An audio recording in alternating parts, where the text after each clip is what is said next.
de Babylone. C'est bon. Et il dit Jéconia est le grand-père de Jésus. Et pour montrer maintenant que Jésus, on a un appel. On fait pause, on revient dessus. Allô? Allô? Oui, bonsoir. Bonsoir, frère.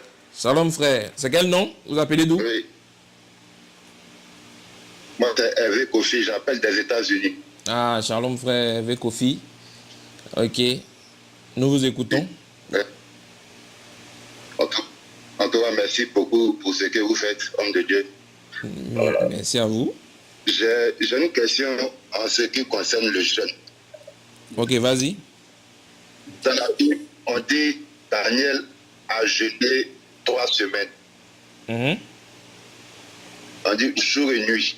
Esther aussi, elle a jeûné 3 jours, jour et nuit. Mais aujourd'hui, on constate qu'il y a certains chrétiens qui jeûnent du matin jusqu'au soir, ils rompent.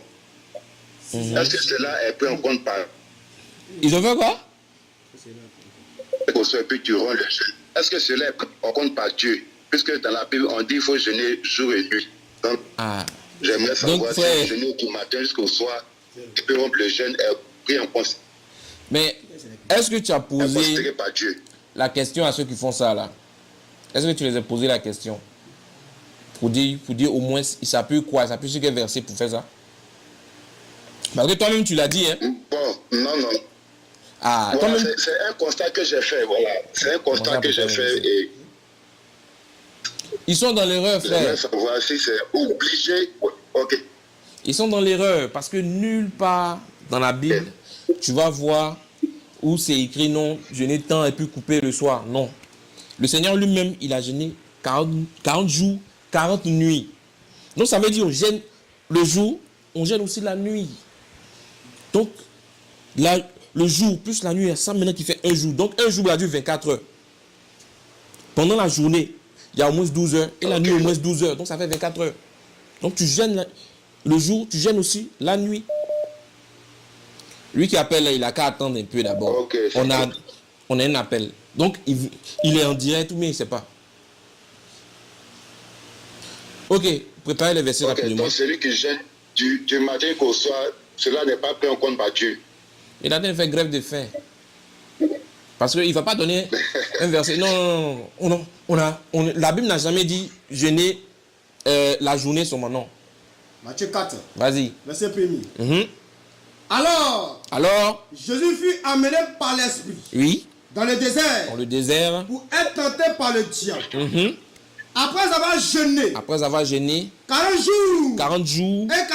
Et 40 nuits. Il eut faim. C'est ça. Ouais. Shalom, frère.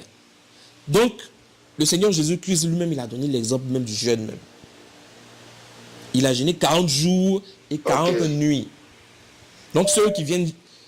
il ne sait pas si c'est un musulman. On est en direct et on a un appel. Qu'il patiente. Après l'appel, on va le prendre. Ok, donc frère, je disais... Ok, c'était ma question. Donc, je vais rapprocher plus. Tu vas écouter. D'autres personnes vont intervenir. Merci beaucoup. Sinon, ceux qui font ça, ils sont dans l'erreur. Ils ont qu'à donner un verset. Un exemple même de chrétien qui a fait une demi-journée de jeûne. Ils ont qu'à donner. Il n'y en a pas. Il faut prendre Exode, je crois bien. Moïse aussi, il a jeûné 40 jours, 40 nuits. Et lui-même, il a déjà tout dit, mais Esther aussi a jeûné. Eux, ils ont jeûné, voilà, la journée et la nuit. Il a tout dit, frère.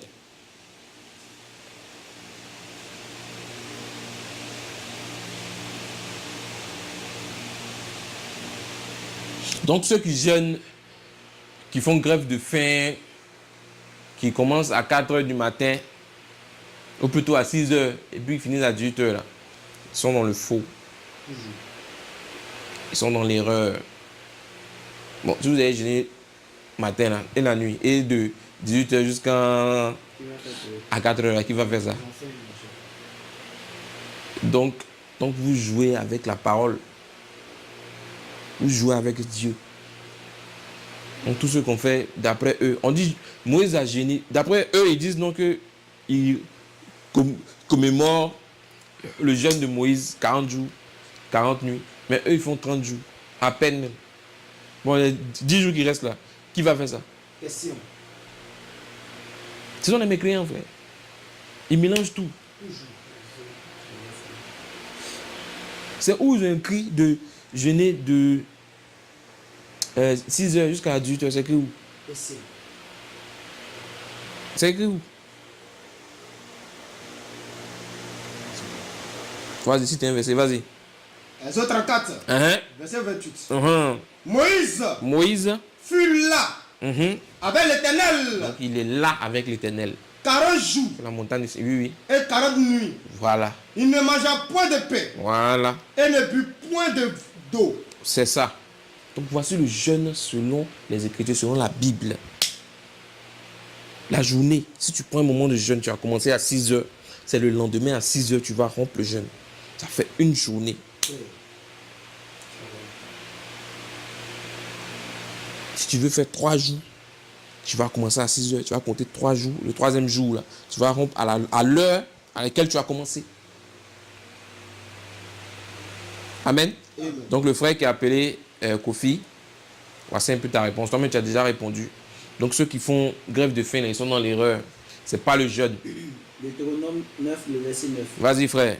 Lorsque je fus monté sur la montagne pour prendre les tables de pierre, les tables de l'alliance que l'Éternel a traitées avec vous, je demeurai sur la montagne 40 jours et 40 nuits, sans manger de pain et sans boire d'eau. Voilà. Donc il a jeûné 40 jours, 40 nuits. Vous jeûnez la journée, la nuit, là, qui va jeûner pour vous? Mon cher. Ah, donc vous êtes... On revient rapidement sur le faussaire, là. Mathieu, bon, il y a un numéro qui appelle. Allô? Allô? Bonsoir.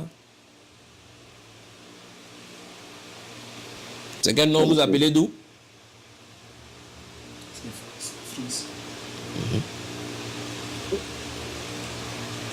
Allô? Bonsoir, monsieur. Oui, bonsoir, monsieur. C'est quel nom et vous appelez d'où? Parlez fort. Moi, je vous appelle de France. Je suis musulman. Ah, vous êtes un musulman. C'est quel nom?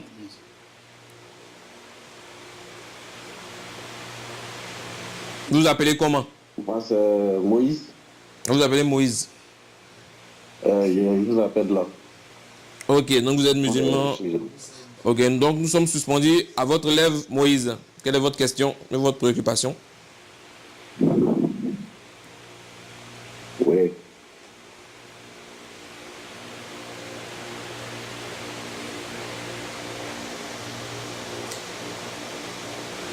Oui. Moi, je veux savoir, est-ce que Jésus, c'est lui qui a créé Satan?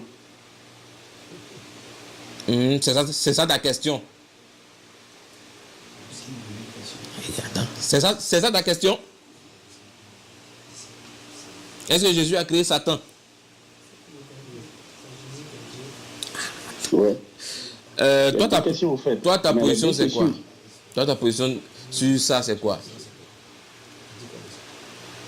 Oui. Toi, tu dis que tu es musulman, non? Si c'est Jésus qui a créé Satan. Attends, mollo. Et ma deuxième question va suivre. Attends d'abord. Tu dis que tu es musulman, non? Oui. Oui, donc toi, ta position sur ça, c'est quoi? Est-ce que Jésus a créé Satan, oui ou non? Ouais. Je t'écoute, hein? Est-ce que pour toi, là, Jésus a créé Satan, oui ou non? Savoir. Vous, comme vous avez dit Jésus-Christ, c'est lui qui a créé. Donc moi, je veux savoir si c'est Jésus qui a créé Satan. Donc c'est ta question qui est là. Tu veux savoir si Jésus... Donc, est-ce que tu crois déjà en ça? Parce qu'on va te montrer tout à l'heure.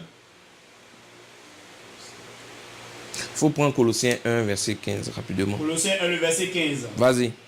Il est l'image du Dieu invisible. Donc, il est l'image. Donc, le Seigneur Jésus-Christ est l'image du Dieu invisible. C'est-à-dire, le Dieu qu'on ne voit pas là, on le voit maintenant à travers maintenant le corps maintenant qu'il a pris. Vas-y. Le premier-né. Il est le premier-né de toute la création. Car en lui ont été créées toutes les choses. Donc en Jésus-Christ là ont été créées toutes les choses qui sont dans les cieux. Et sur la terre. Et même sur la terre. Les visibles. Les visibles, donc tout ce qu'on voit, tout ce qu'on peut toucher, comme toi-même actuellement. Donc Jésus-Christ a créé les visibles et les invisibles. Donc les esprits dont Satan lui-même il est dedans. Trône, dignité, domination, autorité. Tout a été créé par lui. Voilà, tout a été créé par le Seigneur Jésus-Christ. Et pour lui. Et pour le servir. Il est avant toute chose. Voilà. Et toute chose subsiste en lui. Frère, il y a un humain peut pas être avant toute chose. C'est Dieu seul qui est avant toute chose. La Bible ici nous dit que Jésus est le créateur de toutes choses. Satan dont tu demandes là, on dit là, c'est lui qui l'a créé. Donc tout ce qui est visible comme ce qui est invisible, Satan et les anges, ce sont des esprits. Donc il a aussi créé aussi les esprits. C'est bon?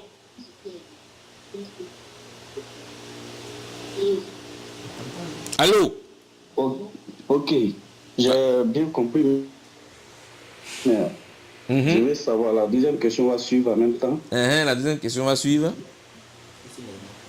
Est-ce que tu es d'accord d'abord? Si c'est Jésus qui a créé Satan, est-ce que tu es d'accord d'abord que Jésus... Comment se fait-il que Satan qui va tenter Jésus? Frère, plutôt, il a donné quel nom? Moïse. Moussa. Voilà, ou Moussa. Est-ce que tu es d'accord d'abord que Jésus est créateur du diable? Avant de répondre, on va répondre à ta deuxième question. Hein, parce que toi-même, tu as dit que ta question suit. Donc là, pour répondre à la deuxième question, il faut être en accord d'abord avec la première. Donc, est-ce que d'abord tu crois que Jésus a créé Satan? Ou bien, il a qu'à répondre à ça. S'il est sincère, il va répondre. Je ne crois pas parce que si c'est Jésus qui avait créé vraiment Satan, Satan ne pouvait pas s'approcher de Jésus. Attends, tu dis quoi? Donc tu ne crois pas ce qu'on vient de lire là? Raison de tenter. Attends, avant d'arriver à tenter là, on a lu un verset. Je vous pose la question. On a lu un verset. Le Créateur va tenter, la créature va tenter à la comment on dit? Calme-toi. Moi je te comprends. Hein. C'est ça, je te comprends. Mais là, écoute très bien. On a lu un verset, tu dis tu ne crois pas en ça. On a lu un verset que c'est Jésus qui a créé toutes choses, tu dis tu ne crois pas en ça. Et puis tu veux qu'on réponde à ta deuxième question. Mais comment? Hein? Pour toi, Jésus qui est créateur de toutes choses là, comment il peut être tenté maintenant par le diable? C'est ça maintenant ta question, non? Calme-toi. Il y a des personnes aussi qui vous suivent. C'est pourquoi je vais répondre. Ce n'est même pas pour toi, mais aussi pour éclairer aussi les autres. Et peut-être qu'il y a plein de personnes aussi qui viennent de savoir. Effectivement. Donc il faut te taire. On va répondre rapidement. Tu as dit, est-ce que ta première question, c'est est-ce que Jésus est créateur de Satan? Donc, je vais rapprocher et je vais vous écouter. Est-ce que si c'est Jésus qui a créé Satan, comment se fait-il? Satan a le courage de s'approcher de Jésus jusqu'à arriver à le tenter. Vas-y. Donc maintenant tu crois que Jésus est Dieu. Bon, faut couper. On va répondre. On va éclairer aussi les autres qui sont dans cette ambiguïté là. Et reste en ligne. Tu vas écouter.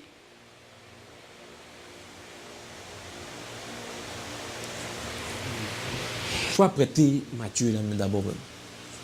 Et un mot là-bas qui doit ressortir. Moïse. Prends Matthieu 4. Matthieu 4 premier même. Il y a un mot d'abord qui ressort là. Donc toi qui es en ligne, écoute très bien. Tu dis, est-ce que... Attends d'abord. Tu dis, est-ce que Jésus est créateur de Satan? On a répondu avec un verset. Pour dire que c'est Jésus qui a créé toutes choses. Donc, c'est lui qui a créé aussi le diable. Maintenant, tu te demandes maintenant si, comment on appelle, il a créé le diable. Pourquoi le diable vient le tenter? On va répondre rapidement. Matthieu 1, à partir du verset 1er. Matthieu 4, premier. Matthieu 4 plutôt. Alors, Jésus fut amené par l'Esprit. Il fut, attention, par l'Esprit. Il fut amené par l'Esprit. L'Esprit là est écrit comment? Avec grand E. Voilà. Voici ce mot-là qui échappe beaucoup, surtout aux musulmans. L'Esprit est écrit avec un grand E. Ce n'est pas petit esprit, mais plutôt l'Esprit même de Dieu. Prends Proverbe, qu'on appelle 16, 4. Donc l'Esprit de Dieu qui est sur Jésus, là, et vous-même, vous avez souvent pour contester la divinité de Jésus, vous avez tendance à prendre le verset où il dit, l'Esprit de Dieu est sur moi, Dieu m'a oint. Ah. Donc l'Esprit de Dieu qui repose sur Jésus, là, fait quoi? Reviens sur le verset. Donc l'Esprit de Dieu maintenant qui est sur Jésus. Alors, il fut amené par l'Esprit dans le désert. L'Esprit maintenant le conduit dans le désert. Pour être tenté par le diable. Voilà. Donc l'Esprit de Dieu là, c'est sur lui et en lui et lui-même il a dit ça. Et lui-même c'est l'Esprit. Donc c'est dit lui-même il s'est conduit lui-même dans le désert pour être tenté par le diable. Proverbe 16, rapidement. Proverbe 16, verset 4. Vas-y. L'Éternel a tout fait pour un but. Même le méchant. Pour le jour du malheur. Voilà. Ouais. Pour manifester un peu les intentions maintenant. Ça, affaire de Matthieu 4, là, lui, c'est un enseignement pour nous. Pour dire que là, pendant le moment du jeûne, on sera tenté par le diable. Il viendra avec toutes sortes de séductions pour nous détourner. Fais ceci, adore-moi, fais cela, fais tant. C'est un enseignement que le Seigneur est en train de nous donner là. Le diable va toujours venir pendant le moment de jeûne. Pendant qu'on a faim, là, il va nous tenter pour que maintenant on rompe le jeûne. Donc le Seigneur ne fait rien. On dit l'Éternel ne fait rien. Or, l'Esprit est écrit en eux. Donc c'est l'Esprit de Dieu. C'est l'Esprit du Seigneur Jésus-Christ. Après même, l'Esprit c'est le Seigneur là. L'Esprit qui est grand E là, on dit c'est le Seigneur. Et puis toi, après tu dis acte 9. Et puis on va voir aussi le Seigneur là. C'est qui? Donc si tu as compris l'Esprit qu'il a amené là, c'est lui-même là. Mon frère, tu as tout compris. Et on va continuer le discours entre le tentateur et puis celui qui a été tenté. Vous allez voir quelque chose va sortir là-bas. Et ça va encore confirmer encore la divinité du Seigneur Jésus-Christ.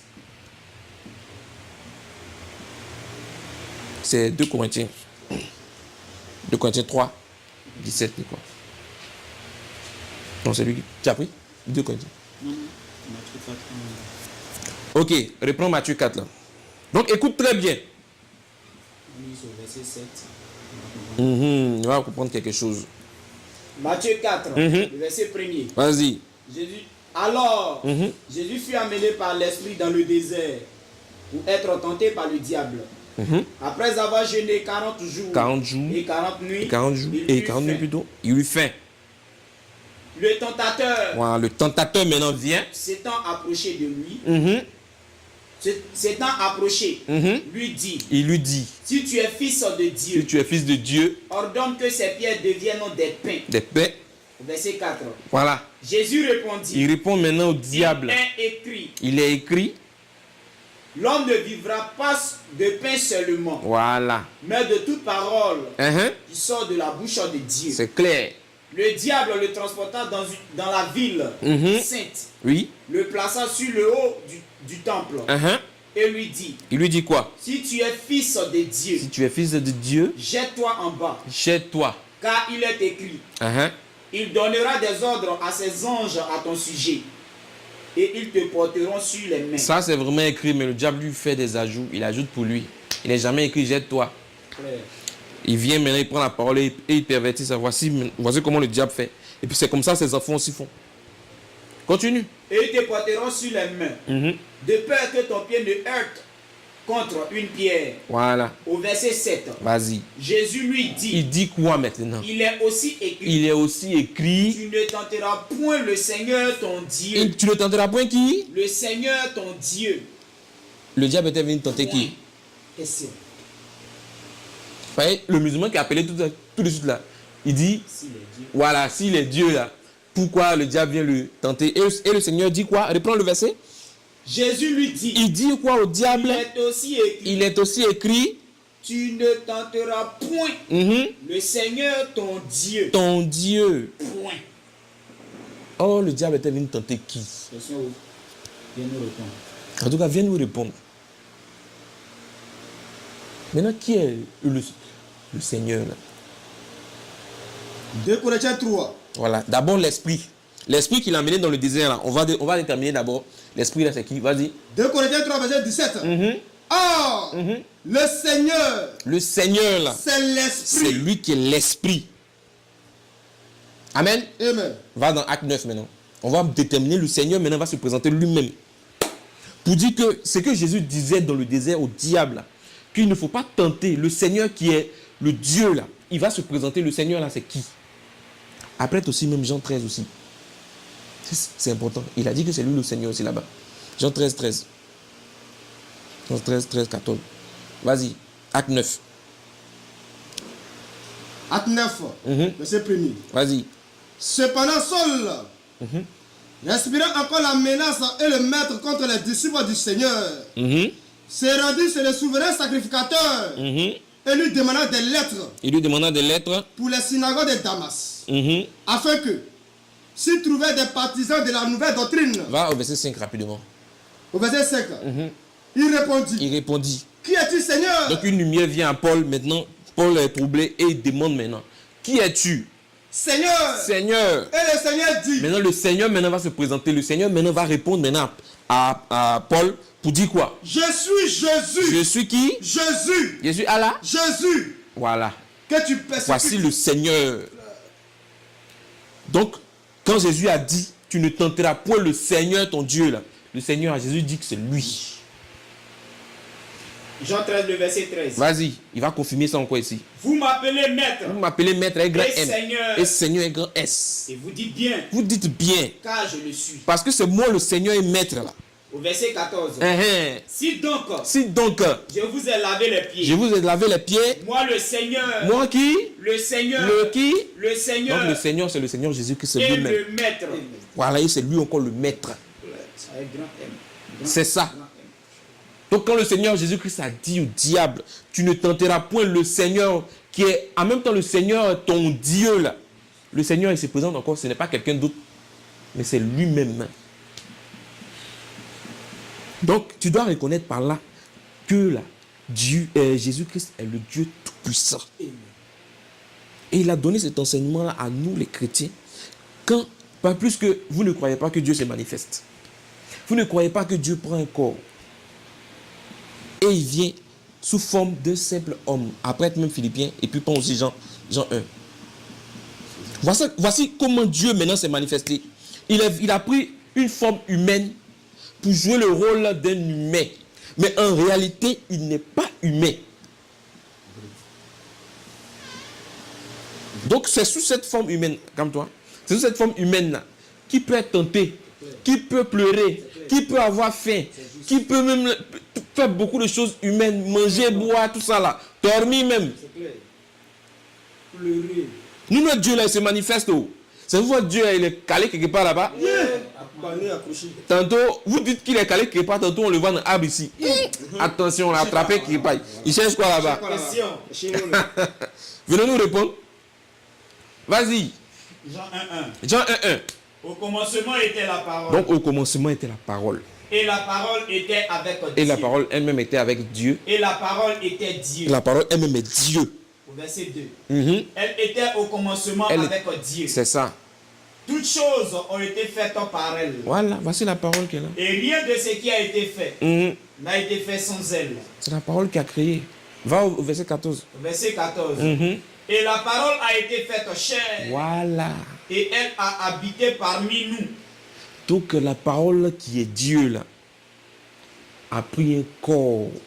Elle est venue habiter parmi nous. Continue même. Elle a habité parmi nous. Pleine de grâce. Remplie de l'esprit même de Dieu. Et de vérité. Et de vérité. Et nous avons contemplé. Calme-toi. On attend de répondre, non? Ou bien tu es pressé. Bon, il y a décroché. Allô? Non, mais c'est pas lui. Oui. Bonsoir. Oui, allô. Bonsoir. C'est quel nom? Présentez-vous. Oui, je vous entends. Présentez-vous. Vous vous appelez d'où?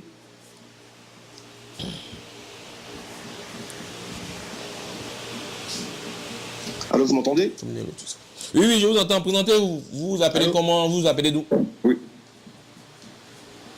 Oui, j'appelle de la France. Je m'appelle Olivier. Olivier, oui. Enchanté. Oui. Que puis-je pour vous? Et, je suis musulman et je suis musulman et j'étais en train de vous écouter en fait. Ok, on est en train de répondre à un. D'abord. Donc vous allez patienter juste un peu. Quand on va finir, on va vous rappeler. Voilà, vous-même, vous allez rappeler. Donc, laissez, on va finir. C'était sur le direct, en fait, que je voulais... Effectivement. Une question, justement. Effectivement, on est en train de répondre d'abord. Soyons ordonnés. Tout à l'heure, on va vous répondre et vous allez poser toutes vos questions. Ça va? Je vous rappelle dans combien de temps? Ok, combien de temps? 10 minutes comme ça. 10 minutes? Oui, 10 minutes. Oui, 10 minutes. Ok, d'accord, ça marche. Ok. On va aller rapidement. Hébreux 10. Attends d'abord. Ici. Et la parole a été faite chair. qui était Dieu a été faite chair. Et elle a habité parmi nous. Elle a habité parmi nous. Pleine de grâce. Pleine de grâce. Et de vérité. Et de vérité. Et nous avons contemplé sa gloire. Et nous avons contemplé sa Une gloire comme la gloire du Fils unique venu du Père. C'est ça. Jean lui a rendu témoignage. C'est bon, frère. Et c'est écrit. L'autre verset. Hébreux 10, verset 5. C'est pourquoi Christ, entrant dans le monde, Philippiens aussi. Entrant dans le monde, dit, il dit, tu n'as voulu ni sacrifice, ni sacrifice, ni offrande, ni offrande, mais tu m'as formé un corps. Tu m'as formé. Un corps. Effectivement, Dieu prend un corps fini sur la terre pour ses enfants. Philippiens 2, Vas-y. le verset 5. Ayez en vous les sentiments qui étaient en Jésus-Christ. Effectivement. Lequel existant en forme de Dieu. Attention. Attends quoi? Lequel Jésus-Christ là? Existant en forme de Dieu. Frère, qui peut exister en forme de Dieu? Question. On n'a pas dit exister ou bien existait. Non.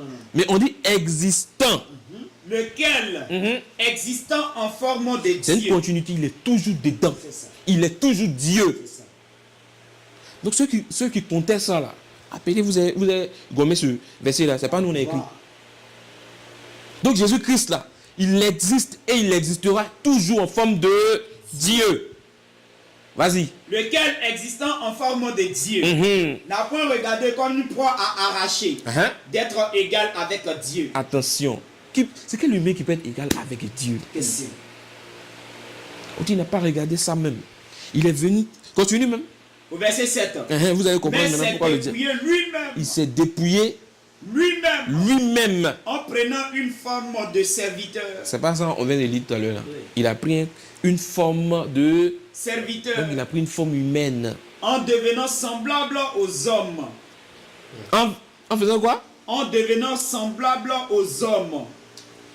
Et ayant paru comme un simple homme. On acclame le Seigneur. Donc s'il était homme là, pourquoi on dit il paraît comme un simple homme? Ça n'a pas de sens. S'il est homme, pourquoi on dit il paraît comme un simple homme? Et il s'est rendu semblable. Ça veut dire qu'il était quoi au préalable? Et on dit en plus il s'est dépouillé de toute sa gloire. Ça veut dire il était comment? Donc les musulmans là, Dieu a des positions. Il se manifeste tantôt d'une autre, tantôt d'une manière. Tantôt il peut prendre la forme angélique. Tantôt. Vas-y. Verset 1er. Vas-y. Après avoir autrefois, à plusieurs reprises et à plusieurs manières, parlé à nos pères par les prophètes, Dieu, virgule, dans ces derniers temps, nous a parlé par le Fils. Voilà. Qu'il a établi hérité de toutes choses. Est-ce que les musulmans croient que Jésus est fils de Dieu? Il ne croit pas en ça. Par lequel il a été créé.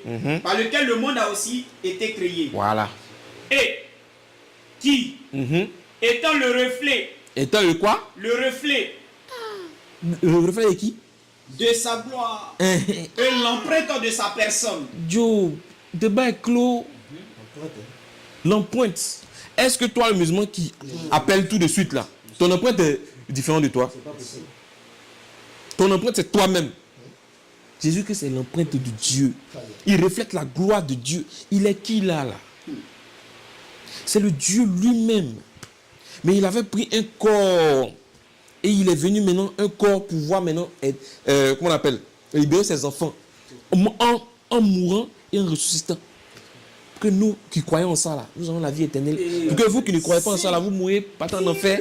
C'est aussi simple que ça.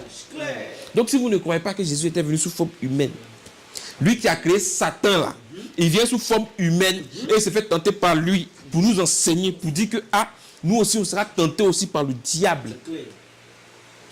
Tant qu'on est encore dans ce corps-là, on sera toujours tenté par le diable. Voilà pourquoi il nous dit, priez sans cesse pour éviter les tentations. On applaudit le Seigneur. C'est tout. Gloire à Dieu. Vas-y. Et qui, étant le reflet de sa gloire Donc, et l'empreinte de sa personne, donc il est l'empreinte du Seigneur et du Dieu Tout-Puissant. et soutenant toutes choses par sa parole puissante, Voilà, toujours. a fait la purification des péchés et s'est assis à la droite de la majesté divine. Ça veut dire quoi ça? Dans les cieux très hauts. Devenu Devenu d'autant plus supérieur aux anges. Il a hérité d'un nom plus excellent Tu as vu ça? que le leur. Il a dépassé même les anges. C'est qui lui là?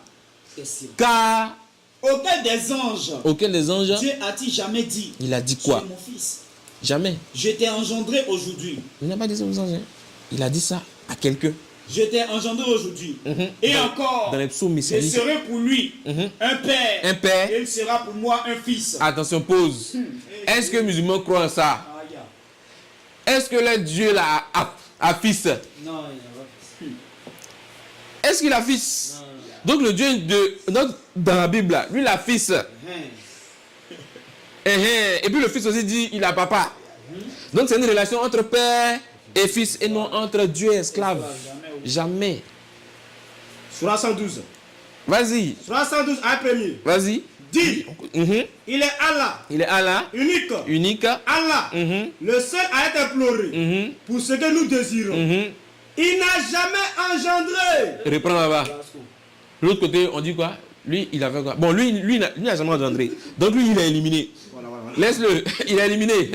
L'autre côté, on dit quoi? Car auquel des anges, Auquel des anges, Dieu a-t-il jamais dit, il a dit quoi là-bas? tu es mon fils, Tu es mon fils. je t'ai engendré aujourd'hui. Ici, on dit quoi? Il n'a jamais engendré. Donc, ça veut dire que ce n'est pas la même personne. Vous devez conclure ça, c'est clair. Et encore, Et encore, je serai pour lui un père. un père. Il sera pour moi un fils. L'autre côté, on dit quoi? Il n'a pas été engendré non plus. Donc, il est éliminé. Donc, il faut le laisser. On continue là-bas. Et lorsqu'il introduit de nouveau dans le monde le premier-né, Le premier-né qu'on a Il lu dit- tout de suite de toute la création là.